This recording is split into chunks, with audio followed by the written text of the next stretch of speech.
Kurnool bus road ప్రమాదంలో ప్రభుత్వమే పూర్తి బాధ్యత వహించాలని మాజీ మంత్రి కాకాని గోవర్ధన్ డిమాండ్ చేశారు. బస్సు ప్రమాదానికి గురి కావడానికి కారణం యువకుడు మద్యం తాగి బయటకు నరపడమే ప్రధాన కారణమన్నారు. ప్రభుత్వం ఏర్పాటు బెల్ట్ షాపుల కారణంగానే ఇలాంటి ప్రమాదాలు జరుగుతున్నాయని ఆగ్రహం వ్యక్తం చేశారు.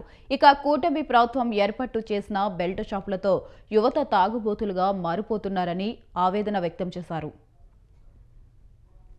కర్నూలు జిల్లా దగ్గర జరిగినటువంటి బస్సు ప్రమాదానికి సంబంధించి దాని మూలాలన్నీ వెతికి తీస్తే ఇది ఒక్క మాటలో చెప్పాలంటే ఇది సర్కారీ హత్య, ఈ ప్రభుత్వం చేసినటువంటి హత్య.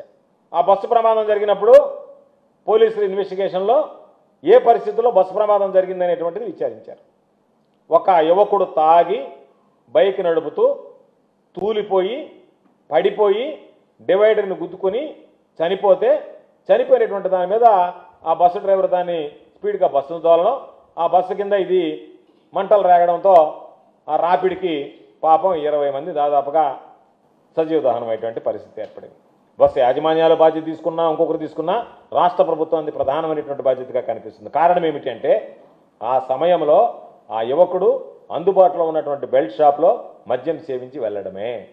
అంటే పగలు లేదు, రాత్రి లేదు, వారం లేదు, వద్యం లేదు, ఎప్పుడు పడితే అప్పుడు ఎక్కడ పడితే అక్కడ మీరు పెట్టినటువంటి ఈ బెల్ట్ షాపులు ఏదైతే ఉన్నాయో ఆ బెల్ట్ షాపు ఈరోజు అంతమంది ప్రాణాలు తీసేసింది, అంతమంది కుటుంబాలను గోడుగోడు అనిపించింది. కనీసం ఆ ప్రభుత్వం దాని గురించి అయినా పట్టించుకునేటువంటి పరిస్థితి ఉందా?